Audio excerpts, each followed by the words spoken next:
baby, where don't woke me at, where don't make me feel like say I'm not man enough. I no get nothing for offer. So all me party will look down on me.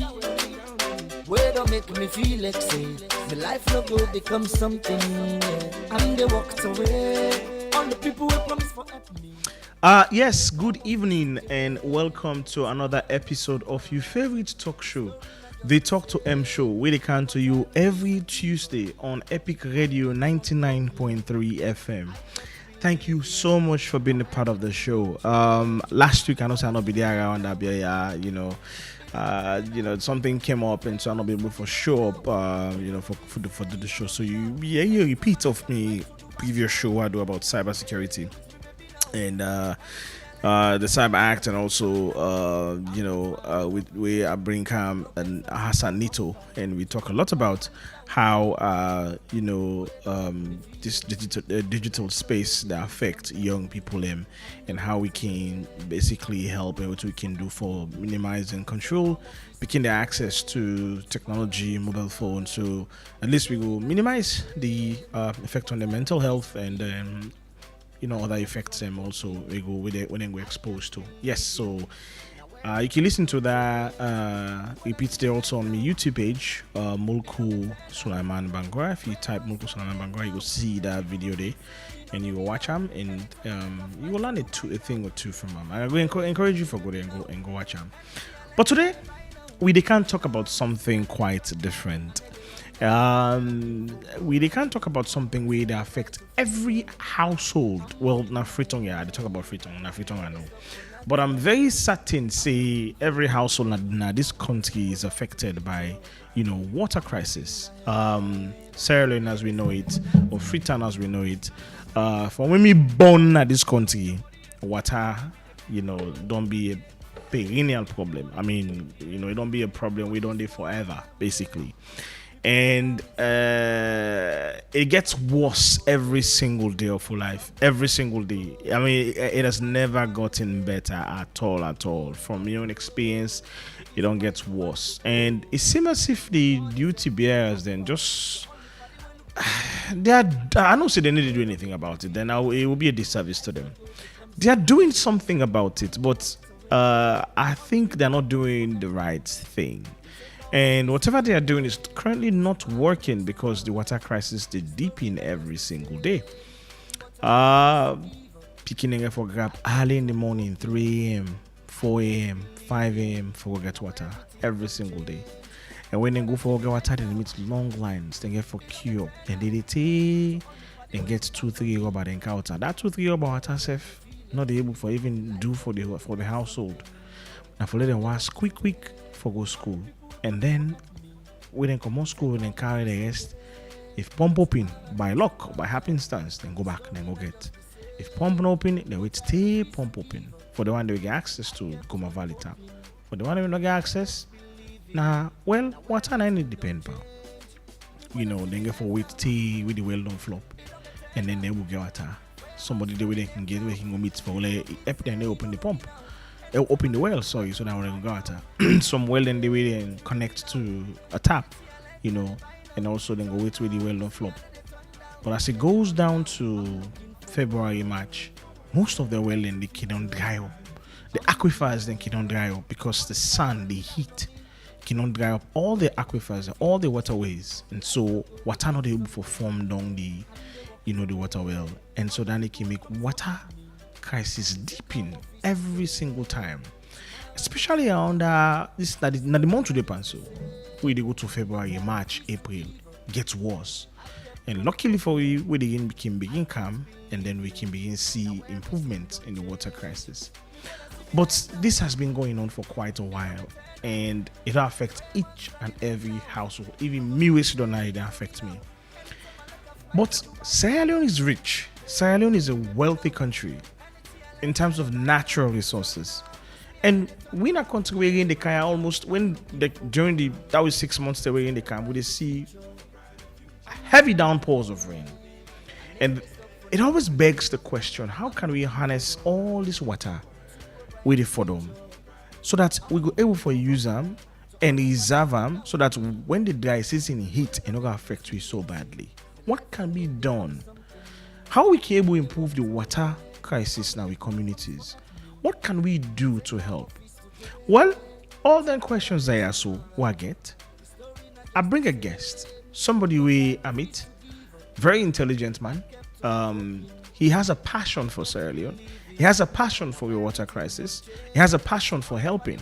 So, in not a possible way, they just amplify the problem. No, he's willing and ready for come up with solutions. Solutions the way lasting, solutions in the way will help communities in water crisis improve. Well, I need you to sit back, relax, and you can also be a part of the show. Send a text message on 079-994-993. You can also call me on 079-994-993. Or you drop a comment on Facebook. You're going to the Epic Radio Facebook page, and you will see we don't live now on facebook.com/Epic Radio 99.3. You can drop a comment today, and trust me, we're going to read your comment, and we also will definitely, if you get questions and ask, you guess the question. Well, we will take a short break, and when I come back, I will introduce my guest. We can talk about, these water crisis. We get Vox Pop, talk to people in the streets where they express their anger, express their frustration, express how what they feel about this water. And we go talk to them people in there as well. You hear from them, and we will show you a few statistics. We don't make it too boring for you. It will be fun. And just for prove which would they talk and support all within I don't talk. So sit back, relax. Unfortunately, the show get for be in English heavily, mostly because the English person is not a local. So you go bear with me as we go try for me give you the best show today. So sit back, relax, take a short break, and I come back and introduce my guest, and boom, we get into the topic. The life no go become something, and they walked away. All the people who promise for help me. They say come office today, tomorrow, next tomorrow. The story not just the same, but I refuse to give up. I kept on hoping, I kept believing. Now everything don't change. Me brother see me life now. It don't get turned now.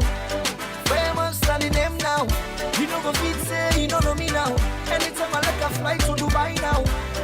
Hey, with me baby now. Anything I like that they buy now. Turn down, cause me I let they turn down. And let they run down. I'm looking forward to a brighter future. I'm moving ahead. I never stop for nothing. I'm looking forward to a brighter future. I'm moving ahead. I never stop for nothing.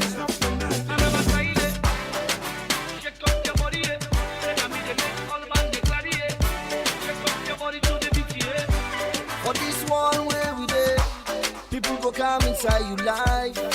Some go come for stay, and some go come and go. Yes, welcome back again. This is your favorite talk show. If you just joined me, your favorite host, Mulku Sulaiman Bangura. And if you're just joining in, I introduced the show already. And today we have a very, I would say, an interesting guest. Somebody who has a passion for what they do, and somebody who found their passion in, the water business, and who has identified an existing perennial problem here in this country in Sierra Leone, and who has decided not to only talk about it, but also try as best as possible to provide empirical data that could help transform and change the lives of, ordinary citizens, people that are struggling to access water and, water supply within their community. So this guest is going to introduce himself for sure. But also, we would love to know where all of this passion came from and why, and, what can be done. We're going to talk deeply, extensively about the current situation and what we can do, the little things we can do in our communities just to help, minimize, some of the effects of the challenges or this crisis that it has on our livelihoods, in our everyday life. So today I have with me none other by the name of Brian Waters. Thank you very much for having me. Thank you so much for being a part of the show today, Brian. And Brian is also a Fulbright scholar. But so if you guys know me, I'm a Fulbright scholar, but I went to the US. So Brian came to Sierra Leone. So the Fulbright is an exchange program. And so sometimes Sierra Leoneans go to the US, and sometimes, US citizens, they go to different countries, and you came to Sierra Leone. So Brian, thank you for being a part of the show. But my audience would like to, they want to know, who is Brian Waters? Oh, I think I'm still trying to figure that out myself, as many of us are. Well, I think I should talk about myself in relation to Sierra Leone. I actually have a kind of non-traditional connection to the country. Back in the 80s, my dad was a Peace Corps officer. He's actually on a flight here right now, and will be arriving at about midnight tonight. It'll be his it'll be his second return in a couple of decades. That's awesome.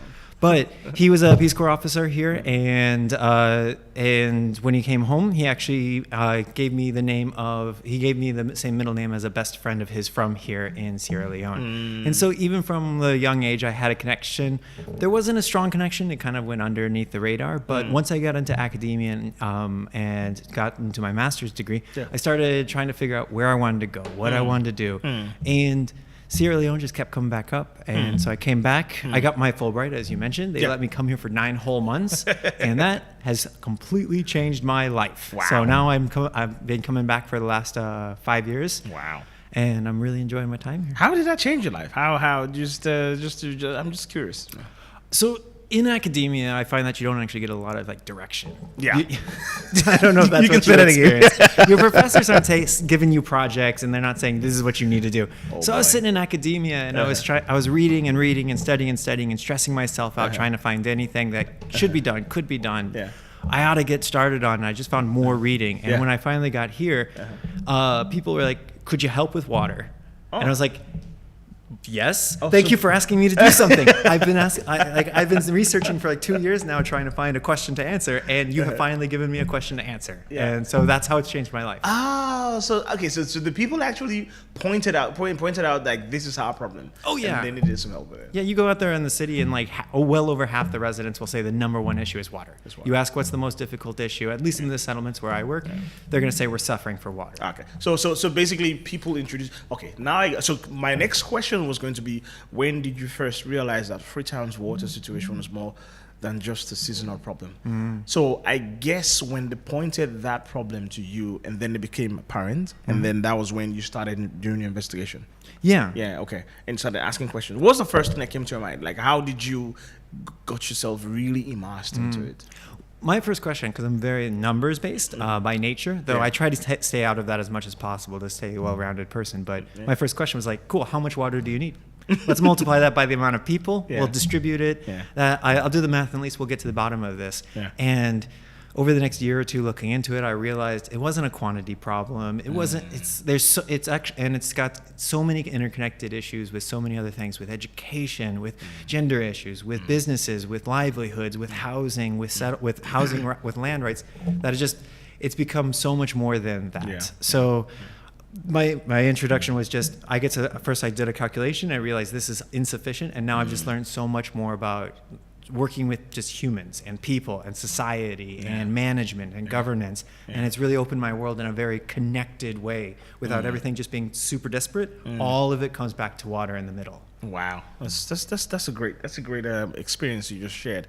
So I was in my introduction, I was saying, since I was born into this country, we have been experiencing water problems, like water shortages, and it hasn't improved. It gets worse every year by year. I remember, so I grew up in the police barracks, right? And when I was growing up, I used to, at night, wake up at night, 3 in the morning, open the tap within the house, and I'll get water. But as I grew older, I realized that I wake up in the morning, 3 a.m., turn the tap on, no water, and they're like, the guys, they closed the tap. Who? The authorities, like Goma Valley Water Company. And so they started rationing, the water supply that we have. We were lucky, at least we're connected to, the main water grid.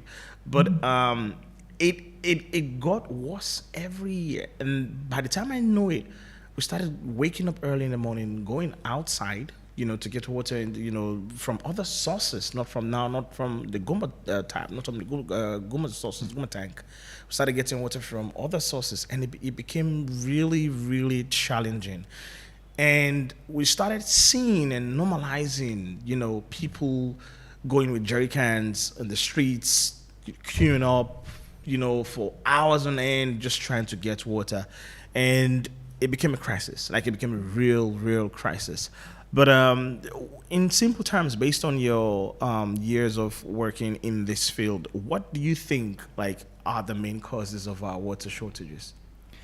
The main causes, to speak to that experience, is that once one thing goes wrong, another thing goes wrong. Yes. Once you're, if you're sick for a day, you might get fired, you lose your job, then you're more likely to be more sick. Very similar to water security. If a pipe breaks down, then a lot of people need water. Yes. That's when pipe cutting starts. Yes. So one injury turns into multiple injuries. Yes. So and I'm from Canada now, so I'm going to call it a snowball event, where it just gains speed as things get worse. So I completely understand. I don't completely understand, because I do my best to gather the data and understand what I can, but I see what your situation is as clear as I can. Yeah. But right now, the major problems that I just see is that everybody's kind of in their own sphere. Like, water is not a cohesive unit of an item. It's either an environmental issue or a health issue or an infrastructure issue or a governance issue. And everybody's kind of pulling their own ways. And everybody's finding their little grant money here to do something, or their government funding here, but not sharing it in a cohesive way across scales. Sometimes it just needs to be a community project. Yeah. Sometimes it needs to be a city government problem. Sometimes it's a natural resources issue. Yeah. And there are ways that these can all coordinate and work together. And it's hard because there's so many problems in Salone, and not in a bad way. It's just the way that we find ourselves, that it is hard for even water to take over as a primary coordinating issue. So I completely empathize with how difficult it is for anybody working on it. But honestly, it is the fact that it belongs as a piece of so many other puzzles being put together that nobody's putting water together as a piece in and of itself. Does that make sense? Yeah, that's a fantastic, but I think it's more elaborated way to answer the question.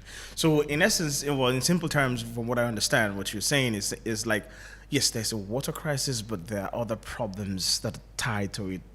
That's why it's typically not. We don't see it as a crisis because these other problems overshadow, the water situations. I think you put it in a very clever way, and it is. I remember we had this argument of when we first met, we spoke about how we react. Are we reactive or proactive people? And from the example you just gave to me, it's kind of like rekindles that whole conversation that we are kind of like, not being proactive about it until it becomes a crisis, instead of, we should be proactive, not being reactive to it. But anyway, do you think the water crisis right now is as a result of scarcity, or it's more about the infrastructure, lack of infrastructure? I love this question because the answer, if I say it's a surprise, you instantly understand what I'm going to say. You know what I'm going to say. But maybe I'd been studying this for about 3 years straight on. Really, I was in my second year of my PhD researching this in Freetown, and I was sitting with my landlord here in Freetown and just discussing things, having a beer at the end of the day. And he's like, we have the most water in Africa. And I'm like, that's not true.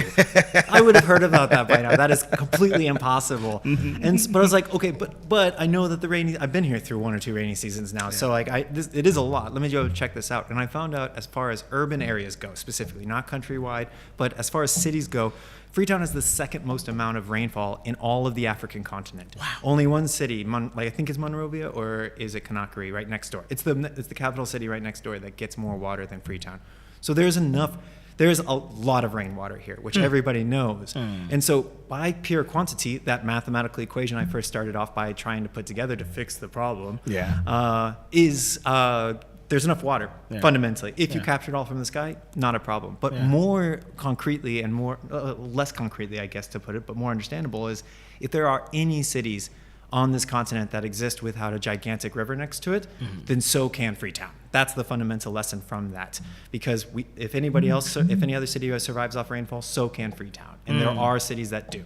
So what I don't think it's a quantity problem. It's fundamentally a storage problem over the year, keeping what you can. And that leads you to say, okay, build up the Guma Dam. And the more important thing actually is to build up the Guma Dam. Guma deserves support. Guma deserves more funding. Guma deserves to expand for sure. But also take on your secondary storage points. So that way if Guma fails, if pipes are cut, if things go wrong, communities or regions have their own control over their own large storage points. So that way Guma can take a day or 2 or 3 or 4 a week and repair theirs and refill your water storage points. So it's not just about storing it all in one giant centralized controlled location. It's also about, especially over the next decade as you're prepping up to a world-class water system, to have multiple backup water storage locations that can also take on the strain for short periods of time. Why aren't we seeing more of that happening? You know, like what you're saying, instead of having like a whole, like a national, you know, storage system, we have like community-based storage system or even individual storage system. Because I think I shared this with you when we were having a conversation offline the first time we met. I told you like one day in July, it was raining heavy. I mean, it was pouring down heavy. And I came out there and I stood there and I did like a video. I'm like, how can I harness all of this water? Because I feel like if I could harness all of this, it's going to help me down the road, like especially in February and March when, you know, most of the aquifers are dried up, you know, it's very hard to get water. How can I harness it? And then I try to do, you know, just a quick investigations, and I realized it's quite expensive. You know, it's whatever the solution is, you're going to spend a little bit of money. And so it comes back to what you were trying to say earlier, or what you said earlier, that there are other pieces of it, you know, to it. Economics, right? I need to be able to afford it. If I can't afford it, then I can't provide the solution. And so it comes back to, well, if I can't afford it as an individual, can the community come together and say, let's do so? Is that something that is viable? Like the community can come together and come up with like a solution to harness, you know, the rainwater that could, you know, serve that community. From your experience, do you think that's a viable solution? So there's no solution, to be honest. Like, well, the solution is there's a centralized water system for the entire city. Yeah. So that's the solution. That's the solution in almost every city around the world. That's what works in New York and Paris and all these other places. So that's the solution. But it's $1 billion to $2 billion plus maintenance project. So the question isn't about what's the solution or how do we solve the problem. It's how do we improve steadily and iteratively until we get there. So that way, so we're not going to give everybody pure water in the next month or in the next year. That's financially and just like within the engineering concept impossible. But you can take steps to make life a little bit better, to invest a little bit in community storage tanks, to utilize sources that are being underutilized right now. So a couple of good examples of this, of ideas that you could put forward is instead of digging new sources from the from funders, you can look at the current sources that are being used by the community primarily, the ones that get 100 users a day, 200 users a day. We've all seen these, especially the ones with the largest lines, and you can instead increase the depths of those wells. They already have a management structure that's been around, that's been proven. They have a governance and their system, and they're already integrated into their community. So let's double the capacity of that source if possible. You can also set up multiple storage sites across a community based on a single water source, and that's something that the community itself can actually invest in if they can raise the funds and the capital, because it's a tank plus a few pipes, and there's more complicated things you can add on to it, but at the first step, a tank, a few pipes that connect it, and now instead of having one giant line to one source, you have two half-giant source lines to a source, cutting down on waiting periods and really increasing quality of life for those who gather water. I took a video of the visit you and I went to the Dwaza community. So my producer would definitely have to he will put that on the screen. But before I go to that video, I want us to listen to some of the, not to overstate, you know, the problem, but we did a vox pop. We went down to the people, to the communities, just to talk to them, to hear, you know, the challenges, you know, they're experiencing. I mean, we cannot overstate this problem. It exists. And so So, sorry, you can wait. We're going to play the Vox Pop. Do not show this picture yet. Yes. So, after the Vox Pop, and then we can talk about this as a practical, well, it's not a solution as you rightly said, but ways to just improve, Step forward. It's a step forward, yes. Yeah. So, let's hear, it's in Korea, so you catch them. I dey suffer for water, Papa. Me, water 5,000 for rubber. Water no dey na this community. They suffer bad one. We no get one water. So how we able to dance? How we able to prove say we na Sierra Leone or born here? We were born here. Look how they suffer.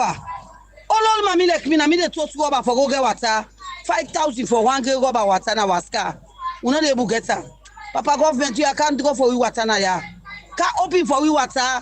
Hey, if we get water na life oh. We dey suffer for water no dey. Water no dey, rest back no dey. I na want to live. I get 10 grand picking there. When the policy come for help for let draw water na this community, log get water. Anything we put on power, they be in a kede. Okay, this na the Duazak farm community.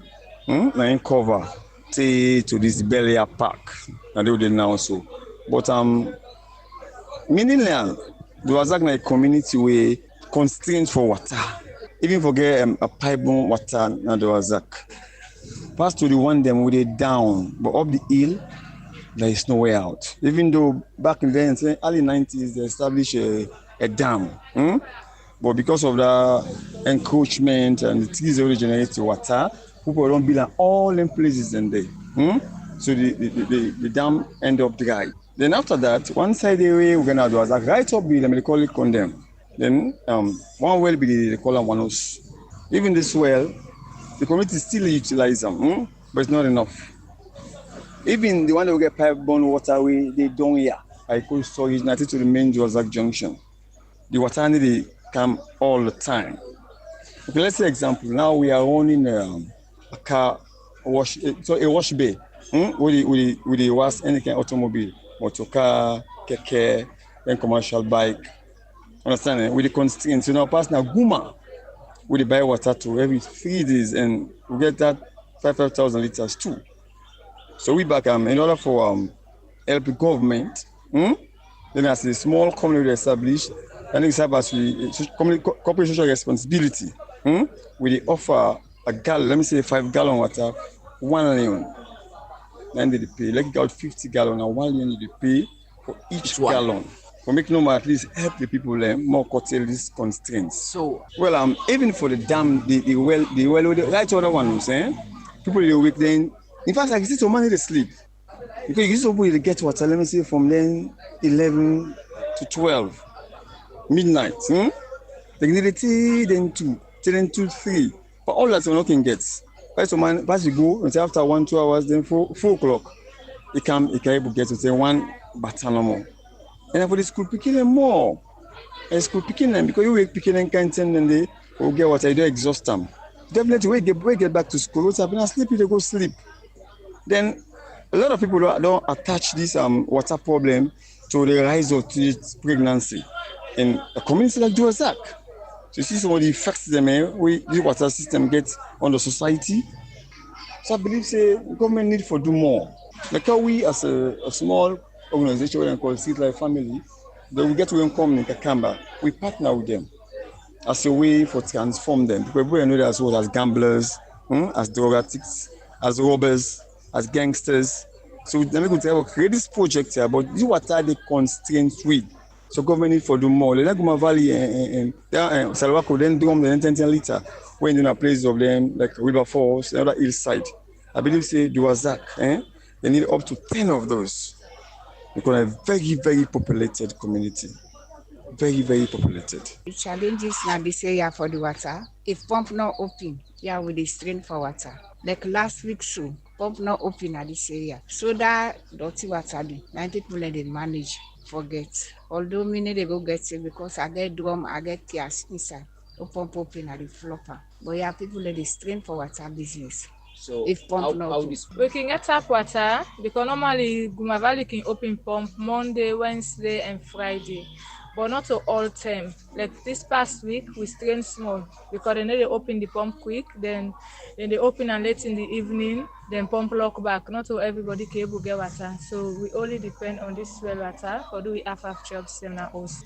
Clean water. Then we self they try for prevent them. As you can see, we cover them for all kind dirty. Then then now we put all kinds inside it. So we cover them, then we get rub away now everybody they use for bill because for left and so all man they can put and we put dirty thing inside it. So we try our own best for prevention so that we will use them. Well, my last message now the tap water will they get challenges with a little bit. So for my valley, let them go to open the pump for we to time, then early because we pump can lock so they strain pa. We're not gonna choice pass to use well water. Well, so I'm sure you caught. Man, the lady said the what people do is they manage to get the dirty water. That's insane. It's just so crazy to hear. So you sent me a couple of data you've already analyzed for your work. So meaning what we're saying can be statistically proven. It's based on empirical data, and you've did a tremendous work in collecting the data, analyzing the data, putting them together. Even though it's for your work, but this is also something that we can make reference to that could help the society. And what the lady just spoke about, it's just triggered me to point to the household members sick from water data you shared with me. And from what I'm reading here, it says the percentage of population that gets sick, and you did it like month on month, just for February. I think this is last year, right? No, this actually you're looking at live data. That's Oh, this year. Oh, really? That February only has about 30 responses because it's been 2 days. Oh, yeah, and it's going on right now. It's 14. So the percentage of households that get sick is 14.7%. The percentage. Wait, which one? Can you point it to me? This one. I want to be clear. Yeah. The percentage of households who have a sick person from. Yes. Sorry, I want to be precise on this. Yeah. Okay. Yeah. Percentage of households. Yep, 14.7. Don't do that. Don't do February right now. It's a little skewed. But the other ones are right. Yeah. 14% of households get sick from water each month. But it's scary because January is 15.5%. So it's like almost 16%. That one's accurate. And February was just like a couple of days in February, and this is so this data is kind of like showing the percentage number of people that get sick from water sources. Water. And specifically, we asked did somebody in your household get sick from water?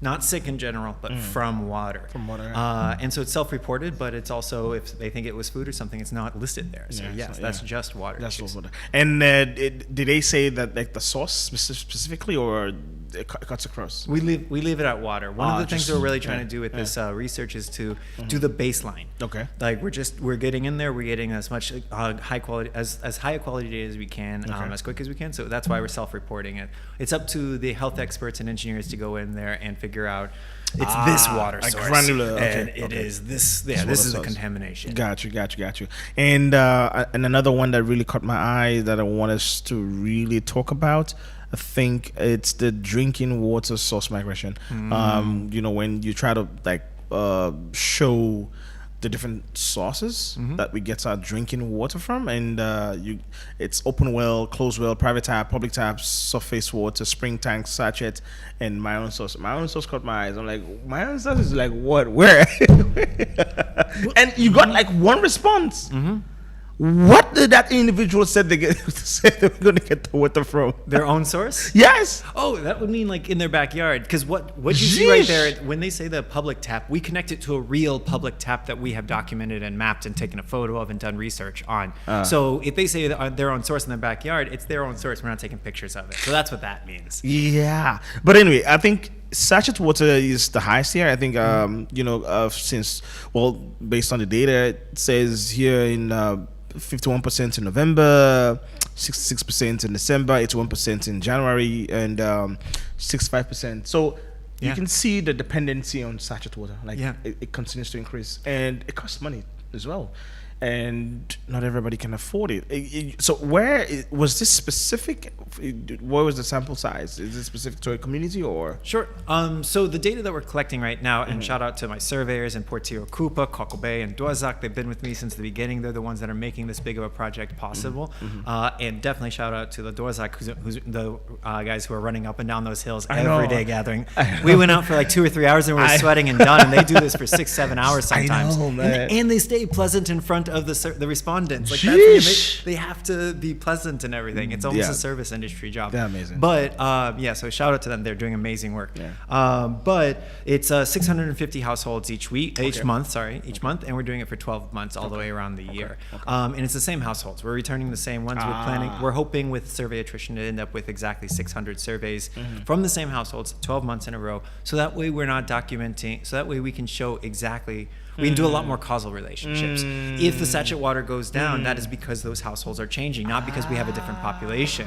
If the sachet water goes up, it's up to like 80% now, like that is a 30% increase in sachet water consumption over the last 2 months. And it's also, so now I understand why your answer was like there are other problems around the water crisis, because it could also mean economically they can't afford to buy more sachet water. They had a job in January and in February. Now in January they had a job, in February they didn't have a job. They couldn't afford to buy water, and so that speaks to that. Okay, now I get it now. Wow. So if you don't mind, I'd actually like to go off on sachet water a little bit, because it's a pet project of mine on the side to really understand kind of the psychology and why people are doing sachet water. Because from an outside perspective, it's horrible for the environment. You're taking plastic and and very little of it ends up in the landfill, to be honest, because it's inconvenient, and also waste management is hard. It's hard. And it's a tough problem that a lot of people are working on right now, but it hasn't reached all the way up into Duazak or all the way down to the coastal areas and some of these informal settlements. But sachet water isn't a measure of, I find sachet water to be a measure of water insecurity in and of itself, because sachet water is 30 times more expensive by volume than paying for it from a well. Not just like the free wells, that's not including that, but the water, if you do volume, it's 30 times more expensive than even the stuff you buy at a well or a borehole. Wow. So people aren't doing it because it's cheap, and convenience is an aspect of it for sure. But also, if we had more water sources that weren't 20 minutes away, that weren't 30 minutes away, less people would buy it. And then one of the things that I'm trying to push, because some people say we should just outright ban sachet water, and I've asked, how can we get rid of sachet water in these communities? And they're like, just give us better water and we'll stop using it. We don't want to pay 30 times tax on this sachet water. If you don't want us using it, neither do we, but we have to have a replacement. So to ban sachet water is to ban their cleanest, best source of water that is saving time and health issues throughout all these communities. So build more water sources, please. You're right. You're absolutely right, because it's really not good for the environment. I mean, it's polluting the environment, and we don't dispose of it properly. You see the gutters are all clogged up, all with plastics, rubbers, and sachet water. So it's really hurting our environment in more ways than we can. I think it's biodegradable. I think it's non-biodegradable. I think I haven't seen anything. I can't speak to that. But it's environmentally. I mean, it's the worst that can ever happen. So that's definitely, I couldn't agree more. But it also boils down to, because growing up, I used to just open the tap and get water from the Goma tank, right? The Goma source, I used to trust it, but now I do not trust it, because those, the pipes are either cut in the middle, they're broken, the corroded, so much. We heard so much salmonella in our water these days as the increased cause of typhoid, malaria, and all these things. So you can't trust it. So we trust sachet water because we think and we believe that they are more pure, they are more well treated, and they're not like what can I say? It's a centralized source. Basically, they get to water, treat it, and then put it in the sachet, and then you deliver. It's easy. No, less connection, less connectivity, and so that's why we trust it. Well, seemingly trust it. But It's really not good. So I see here also like I think the next stop is closed well here, which is like 16% and 13% based on the like the so wow. You can see the vast difference between sachet water, for instance, in December 6%, and closed well, which is the closest, is 13% based on the survey. So less people drink from closed wells, and I'm sure it is because that's what they can, afford to do because it's cheaper. It's just in the backyard. This is insane. I really, I try to really analyze the statistics, and I'm sure it took you a lot of work, to put this data together and run them. You're doing amazing work, Brian. Well, something I'd actually like to speak to is like, especially within research, a lot of people talk about the difference between qualitative and quantitative. And what I'm trying to do with my research is I'm very quantitatively oriented, as you can tell. I noticed. Everything should be. Everything can be numbers. I would have been qualitative this whole time. But numbers is just another language, to be honest. And I found it this way: you can lie with statistics. I can lie with these charts any day of the week, whether it's percentages or whole numbers, whether it's counts, whether it's percentages of the smaller population, doesn't matter. But what I'm actually trying to do with all this, and the reason why we were able to gather so much data, is when I was here on my Fulbright, I did a very similar survey, but it was a terrible survey. I did a really bad job. I'd never been here. I hadn't heard the stories. I didn't know what was going on. And I spent a lot of that time, because Fulbright was 9 months for me at least, asking people stories and what they were doing. And so what I've learned with quantitative is actually the purpose isn't necessarily to find truth within the numbers. The purpose is to take the stories that people are telling and put them in the clearest way I can. So when I go out and I hear people say I see everybody using sachet water, I'm trying to develop a chart that shows sachet water. I'm trying to ask questions about sachet water. So that's what all this is. It's not a quantitative revealing of truth. It is just an interpretation of the stories that I'm hearing all the time in these communities. This is what people are saying, and I'm just putting it into colorful pictures. I mean, the Vox Pop we just heard. It just proved one of your the data sources. It says here water collection time, right? The lady was complaining that they get up early in the morning to get water, and if you can tell from, so you try to give a list of times from 1 a.m. to 9 p.m. I think, and if you look at the charts, look at what the charts are saying, there's an increased number between. Can you imagine?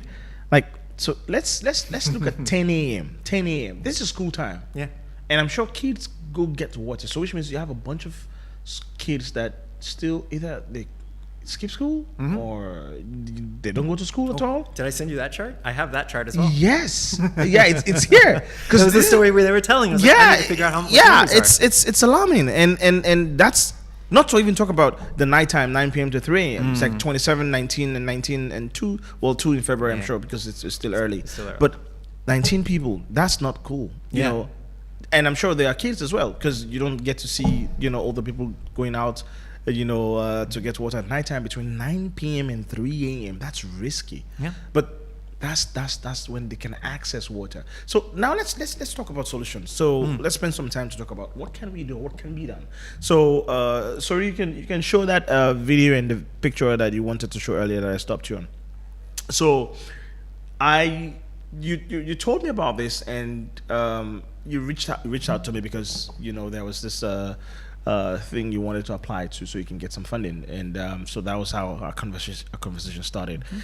I got to see firsthand what you were talking about. What can be done that can actually work to improve the water shortage crisis that we have, and I like that solution. But I'll let you speak to it, and maybe I'll be showing people that are watching on Facebook, so they can see firsthand what you were talking about. What can be done to help these communities, and what have been done at Duwazak and also at Akako Bay? You wanted to do at Akako Bay, actually. Yeah.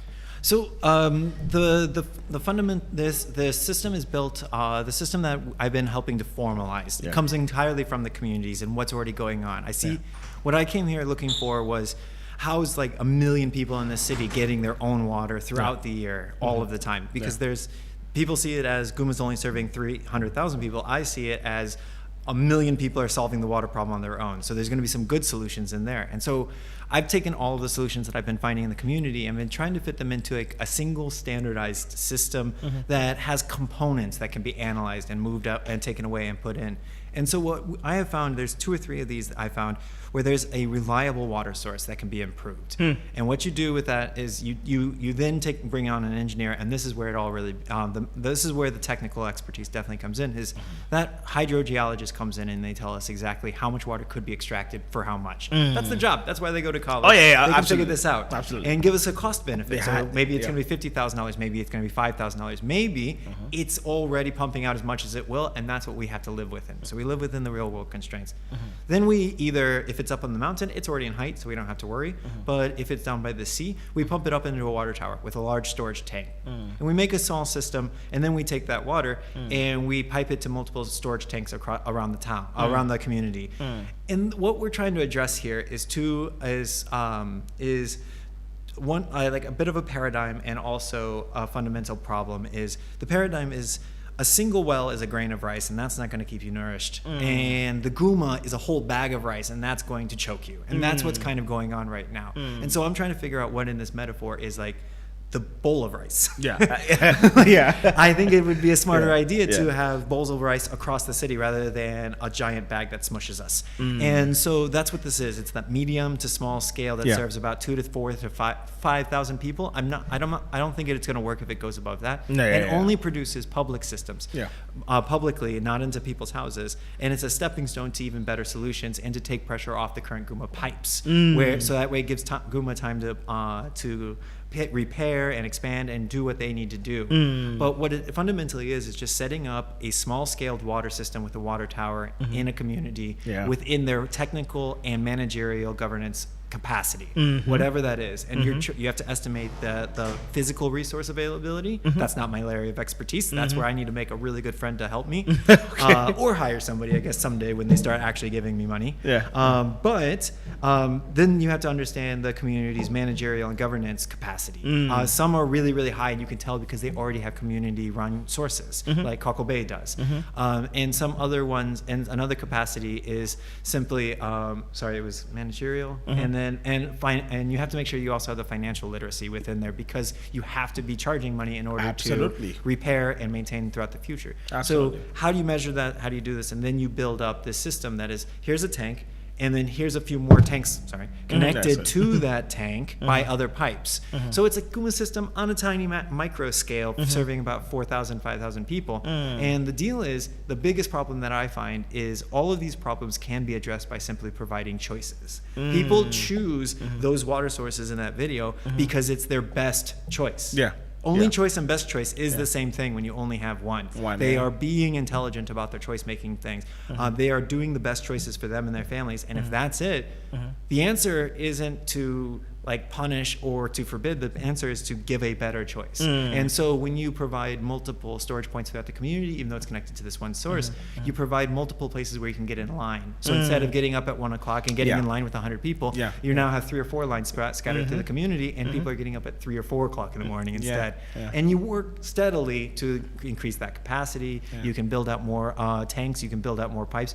You can even, if the community has the capacity, in my dream, you design the system for 10 input water points, but you only build 5, and the community now knows where the next 5 are going from their own investments and their own revenues. And you build financial literacy. You give them opportunity to expand.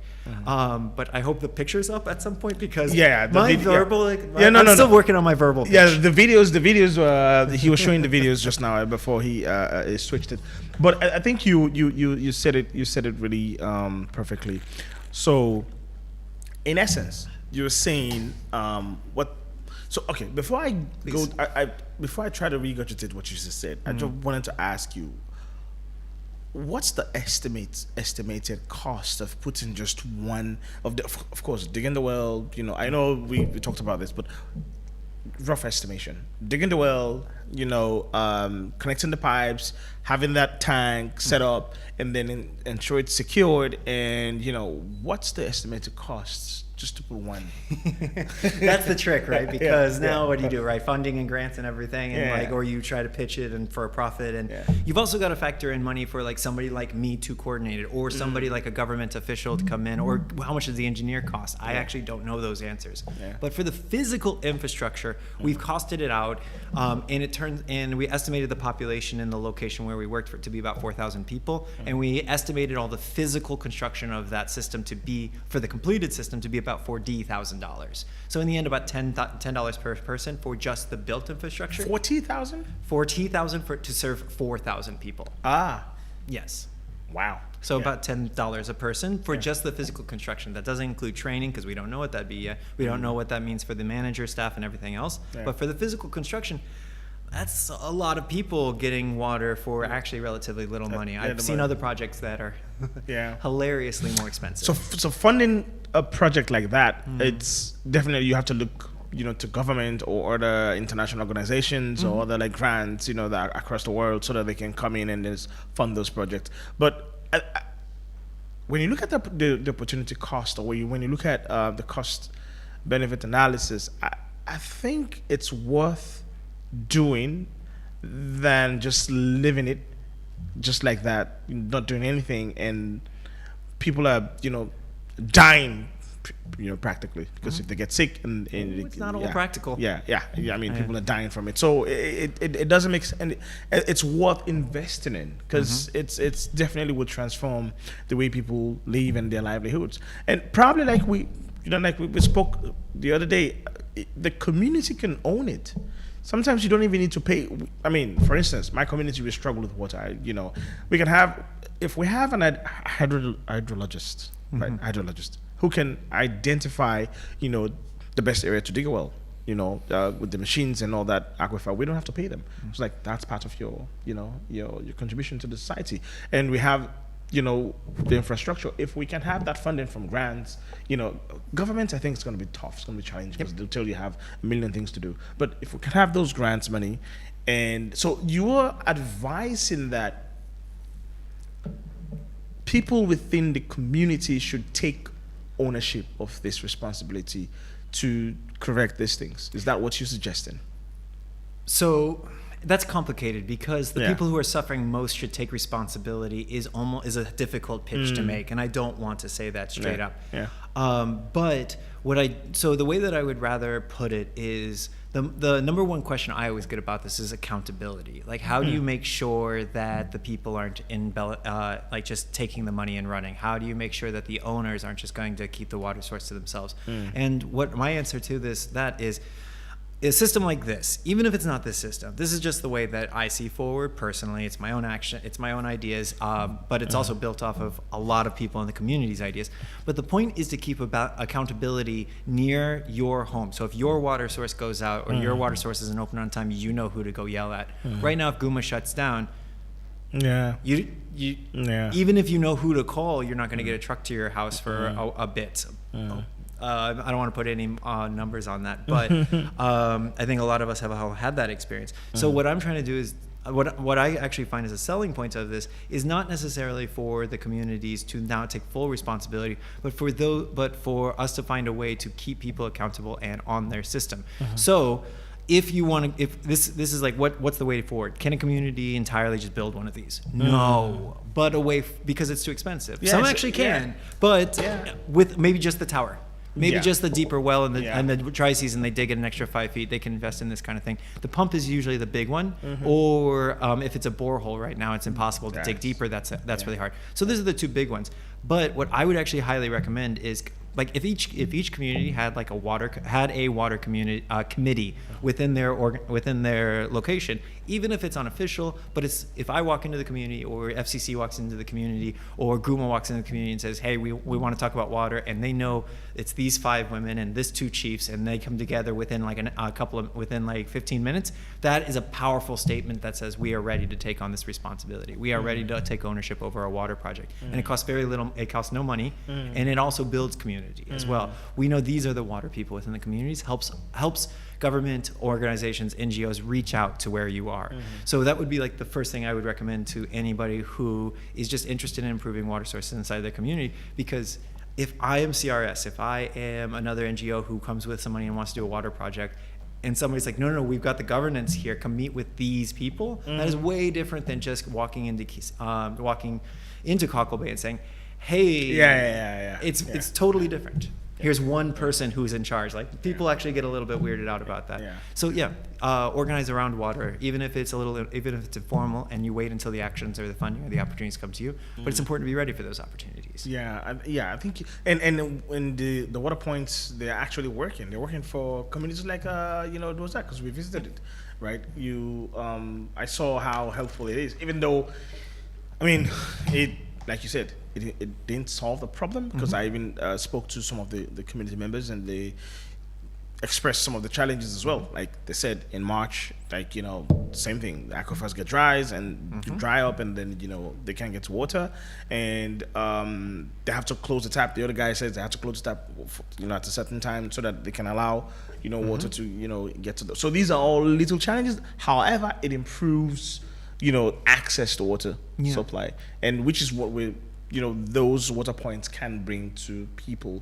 And I think this is something we must be we as Sierra Leoneans and community leaders must be very intentional about having these water communities. We don't take it too seriously. Well, it's like, is it a plumbing issue? Is it an electricity issue? Is it a lands issue? Is it an ownership issue? Like, it's all of those, yes, and so they never come together. So if you're putting together a water committee in your community, you need to have the plumbers involved. Like, at least one plumber on the board who knows what he's doing. You need to have an electrician to talk about pumping, if it's not gravity fed from the source, like the dam that we visited. You need to involve, and it really, really helps if somebody like me or somebody comes into the community, you say, oh, no, like, you want to come and invest in a water source, come here. This is where we would like you. This is our best source. If we could deepen this by 15 feet, the plumbers say that we can expand build our own system out to here. Like, have those asks ready, and ready for whoever comes, whoever asks. And if nobody ever comes, that's fine. You've at least come together with your friends. You've built some community. You've built awareness around water, and you have better connections within the community. But best case scenario, an NGO funder, somebody comes along and says, we want to do a project, and you say, great, here's the people, here's the plumber, here's the sources that are important, and we do trust this water source owner. I think you just so it's always, even I am guilty of it, right? I am really guilty of it, because I always keep asking myself this question: what can I do? Like, for me, the only solution I'm thinking about is just for my household, but other people in the community are really struggling. They're really going through it. Those that can't afford it, it's, even if you're working, it's quite expensive to have like a sustainable water source. It's quite expensive, and not to talk about those that cannot afford it. So it even gets really hard for them. So, and apart from Sierra Leone, have you seen those water points work in other cities? Yeah, this was one of the things I actually worked hard on over the summer. There's actually a country called, there's a city called Cochabamba that I was doing research. Haven't been there yet. I really want to visit, because now I found out they have like 1,400 water providers in one city. It's the centralized system is not the primary source at all. Wow. And that's kind of like, to me, that is like the stepping stone vision to me. Never the completion. Again, centralized water source, that's how you clean water, that's how you maintain a system, that's how you reliably fund one. But as a stepping stone, a well-operated, people having choices.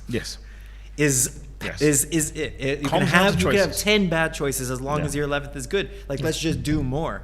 And so it works. I wish I had done the research, but there are 2 other cities I know in Africa that are similar, at least. And those are just the ones that have come up in my research, and so far. So as a Fulbright Scholar, what message do you have for young people that they want to be part of the solution? What would you, because I know that's exactly what we're talking about here, but what would you say that could spark some interest, or spark their interest? Because for me, when I saw that, it really sparked my interest. Like, I started thinking about, what can I do? How can I help? In what way? Because this is big, this is huge. So what can you tell somebody who's listening to you now? How can they be a part of the solution?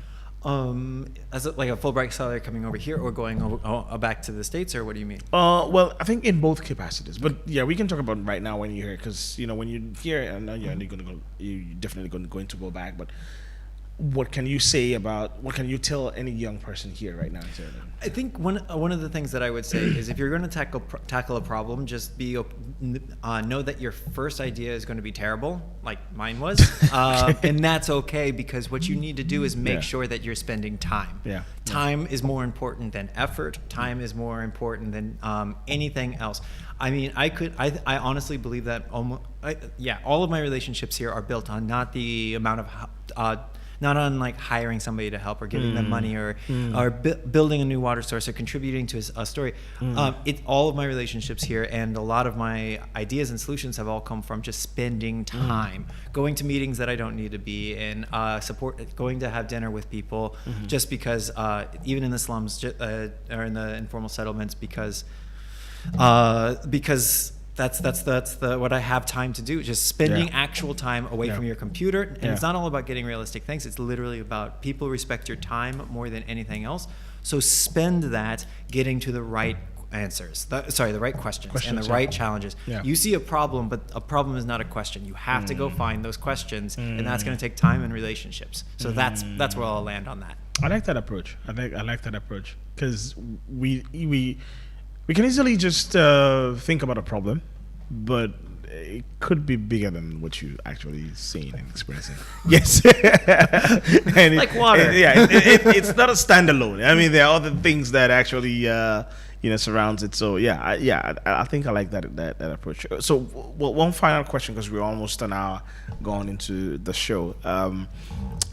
One final question: what do you see any hope in Freetown's water crisis? Do you feel like there's because I know you're going to round up your research and you're going to go back, to the US, but you're going to continue your PhD because you're still pursuing your PhD, right? Mm-hmm. Yeah, you're in your second or third year right now? I'm in my third year. Your third year, right? I got a year and a half left. So it's basically research and So, do you feel like there's hope in this city? Yeah, absolutely. Honestly, there's always hope. Yeah. There's always hope. Yeah. I honestly think that as long, given no more dramatic, crazy, total end of the world events, which absolutely could happen with climate change and all the other issues, political, economic, finance. These could all happen. Another civil war. All of this could happen external, but those are all external things. I think even a civil war is largely feels very passionate and internal, but it oftentimes caused by poverty and food issues around the world. Mm-hmm. So almost all these are external. But if you stay within Sierra Leone, what I find is there are a lot of people working, if you're working hard on these issues. There are a lot of successful water points in these communities. There are scalable solutions that are way cheaper than what experts from outside the country are trying to bring in and trying to sell to people. Like, every time somebody works hard and does a good job and it sticks around and it improves something by a little bit, that's a step forward. Mm-hmm. And we just can't be distracted by the solution far off. But I firmly believe in 50, 60, 70 years, Freetown is going to be a crown jewel on the coast of Africa. People are going to sail by it on their ships. People are going to know it's right there. It's right there on the Atlantic. It's got the largest natural harbor in all of Africa. Mm-hmm. It's got a huge amount of just natural beauty, and it's going to be amazing in 50, 60 years, and I really look forward to that, and I'm excited, to be honest. Man, thank you so much, Brian. Fortunately, your last name is Waters, and you I don't know if it's a coincidence or it's just a freak of nature, but your last name is Waters, and you were so interested. You have a passion for solving our water problem in Sierra Leone. Thank you for expressing that and helping in ways you can. Just to give back and see how best you can help. Alleviate or improve our water systems and access to water supply in the city. I know this has been long time coming, but feel free whenever you're in town or you're around, and if something you want to talk about, something you want to amplify, I'm always here and we can talk about it. And I look forward to you having more grants to come and improve our water points in this country. I really, really look forward to that, and I hope we can do that together, because definitely will be a fun and a learning curve as well for me. Thank you, Brian. Thank you very much for having me. Yes, thank you. Do you have any final words or something you just want to plug in, or something you want to say? And then before we, I'm good. Yeah, you're good. I'm good. You Yeah. did a really good job asking all the questions I could have hoped for. This was great. I Yeah. had a lot of fun. Thank you very much for having me. Thank you so much, Brian. Thank you again. There you have it. We're gonna come to the end of the show. Well, we come back to Creole. The show done. Wanna thank you for joining me. The one that we listen to we on radio, the one that we watch we on Facebook as well. Thank you so much. I don't see too many messages come on Facebook. Even though they talk about water business, but that's okay. That's fine. I know a lot of people distracted and get other things that we need to do. Thank you for being a part of the show. And until next week we have an amazing show for you. So sit back, relax, and your host Mulku Sulaiman Bangura. Until next week, good night and have a great evening. Man enough. I no get nothing for offer. So all me party will look down on me. Where don't make me feel like say my life no go become something. And they walked away. All the people who promise for help me. They say come office today.